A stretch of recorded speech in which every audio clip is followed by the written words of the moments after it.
If you've ever seen footage of a spacecraft re-entering Earth's atmosphere, you know what extreme heat looks like.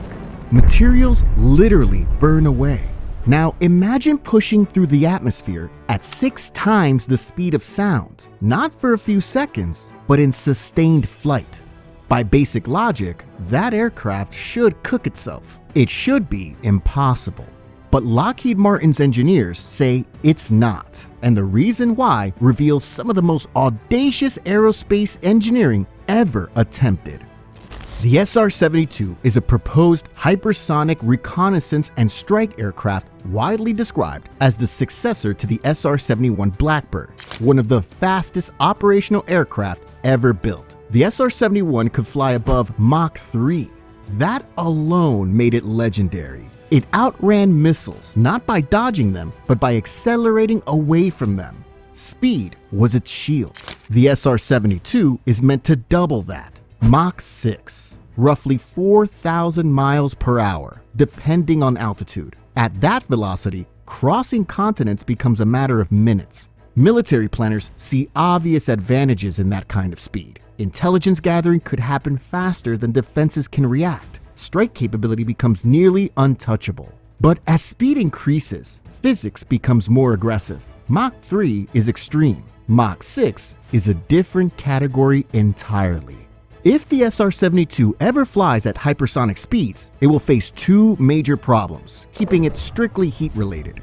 First, there's compression heating. So the concept is basically this. When an aircraft moves through air, it compresses the air in front of it. At normal speeds, this compression creates manageable heating. At supersonic speeds, shock waves form, and heating increases significantly.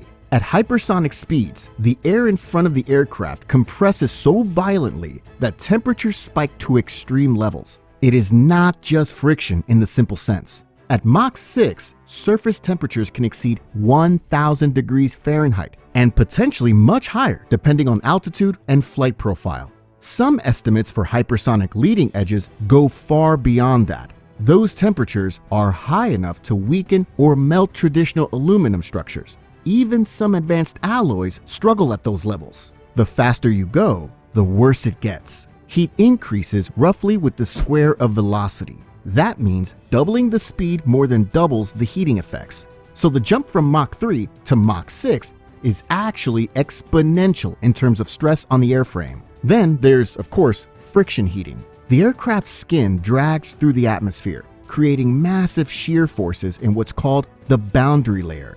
This is the thin zone of air right next to the surface where the flow speed drops from hypersonic to 0. All that kinetic energy has to go somewhere. It converts directly into heat. Here's an even wilder fact. At Mach 6, these 2 heating sources multiply. The boundary layer transitions from smooth, orderly flow to chaotic turbulence. When that happens, heat transfer rates explode. Wind tunnel and flight literature commonly shows turbulent heat flux around 3 to 5 times higher than laminar in comparable conditions. So once turbulence hits, heating can jump dramatically. In 2018, researchers studying Mach 6 boundary layers reported something important. Before full turbulence sets in, there can be a sharp heating overshoot during the transitional phase. This spike is linked to what's known as second mode instability, a high-frequency compressible disturbance unique to hypersonic flow.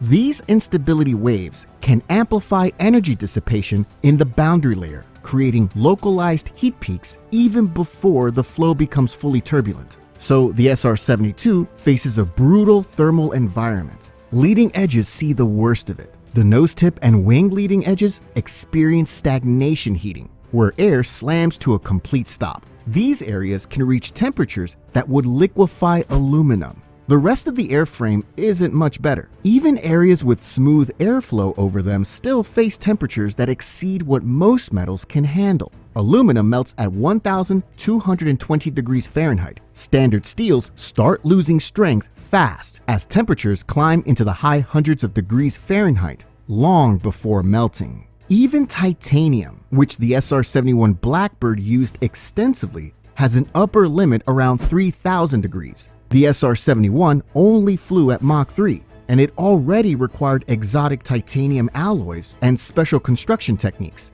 Doubling that speed creates thermal loads 4 times higher. So how does the SR-72 survive? The answer involves 3 revolutionary technologies working together.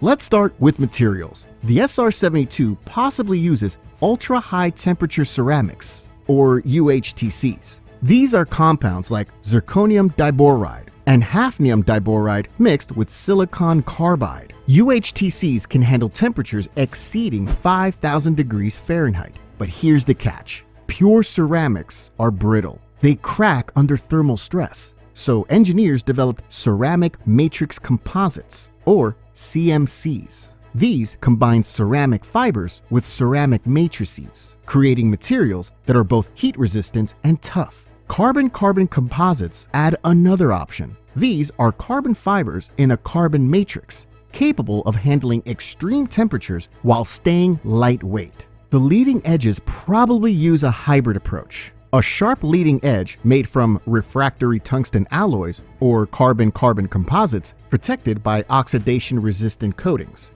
These coatings are crucial because at hypersonic speeds, the air itself becomes chemically aggressive. Oxygen attacks materials more aggressively at high temperatures. Protective coatings create barriers that prevent oxidation from eating away at the structure. However, no passive structure alone is enough to reject heat fast enough at the speeds we're talking about. This is why we have active cooling. In simple terms, it means circulating a coolant through channels built into the structure.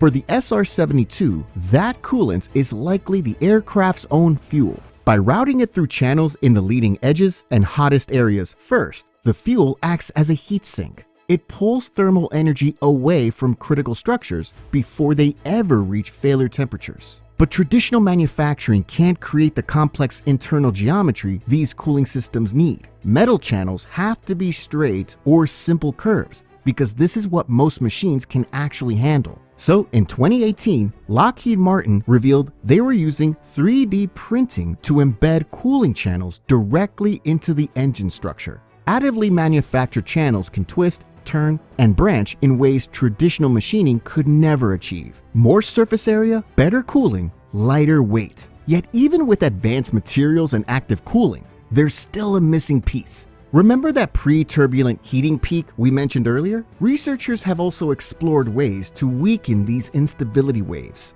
One approach uses porous or acoustically treated surfaces that absorb energy from second mode disturbances and delay transition to turbulence. Even a small delay in transition can significantly reduce overall heating. Other techniques involve shaping the surface geometry to influence how shock waves and boundary layer instabilities develop. None of these techniques eliminates heating. They can't. The physics won't allow it, but they reduce peak temperatures just enough that materials and cooling systems can cope. Now, let's talk about the engine. The SR-72's propulsion system is perhaps the most ambitious part of the design. It uses what's called a turbine-based combined cycle, or TBCC, engine.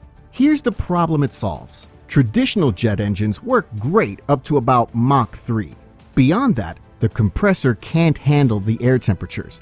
The turbine blades would melt. But scramjets, which work at hypersonic speeds, can't function below Mach 4 or 5. They need extremely high-speed airflow to operate. Neither engine type covers the full flight envelope alone.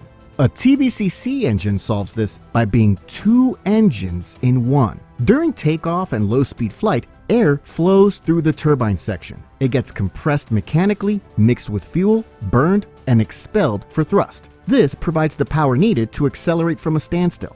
As the aircraft approaches Mach 3, something remarkable happens. The inlet geometry changes. Variable flaps and doors redirect airflow away from the turbine and into the scramjet flow path. The turbine shuts down. Now, incoming air bypasses mechanical compression entirely. In the scramjet, air enters the combustion chamber while still moving at supersonic speeds. Fuel is injected into this supersonic stream and burns. The scramjet thus accelerates the aircraft from Mach 3 to Mach 6. But mode transmission is tricky. Switching from turbine to scramjet while maintaining stable flight requires precise control. The aircraft has to keep accelerating smoothly through the handover. If thrust drops too much, the aircraft slows down and falls back into the turbine operating range. If thrust spikes, acceleration could exceed structural limits. Landing gear bays, fuel tanks, avionics, and cockpit all need thermal protection too. Heat soaks into the entire airframe during hypersonic flight. Without comprehensive thermal management, electronics would fry, hydraulic fluid would boil, and fuel could auto-ignite. Multi-layer insulation systems provide passive protection for these areas. The outer structural layer uses high-temperature materials like carbon silicon carbide composites. This withstands direct aerodynamic heating and bears structural loads. Beneath it, thermal insulation layers made from materials like alumina fiber create barriers that slow heat conduction inward. The innermost structure uses conventional aerospace alloys, protected by the layers above it. Heat pipes offer another semi-passive cooling option. These sealed tubes contain a working fluid that evaporates when heated and condenses when cooled. The vapor naturally migrates from hot areas to cooler ones, spreading heat more evenly. Heat pipes can increase effective thermal conductivity by orders of magnitude compared to solid materials. They help eliminate hotspots and prevent localized overheating. Testing all of this is brutally difficult. You can't fully simulate Mach 6 flight conditions on the ground. Wind tunnels can achieve the speed or the temperature, but not both simultaneously for sustained periods. Arc-jet facilities can create the thermal environments, but only for small test articles. This is why programs like the SR-72 take decades to develop. Engineers have to build complex computer models, validate them with partial tests, and then extrapolate to full flight conditions. But until you actually fly at Mach 6 for real, there's uncertainty. This is why part of the SR-72 program remains shrouded in secrecy.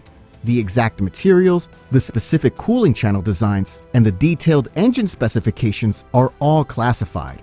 These represent enormous investments in research and development. They're technological advantages that no one wants to give away. What we do know is that Lockheed Martin has been working on hypersonic technologies for decades. The company flew the HTV-2 test vehicle in 2010 and 2011, reaching Mach 20. Those tests provided valuable data on hypersonic aerodynamics and thermal management, even though both flights ended prematurely. Lockheed has also contracted with NASA and DARPA to develop TBCC propulsion systems. They've tested scramjet components. They've developed advanced materials. All of this work feeds into the SR-72 program, whether or not an actual aircraft flies soon. In 2018, Lockheed executives suggested that a demonstrator aircraft could fly by 2025. But that timeline was always ambitious because the physics behind hypersonic flight is genuinely unforgiving. If you want more videos like this, hit subscribe and turn on notifications. I'll see you in the next one.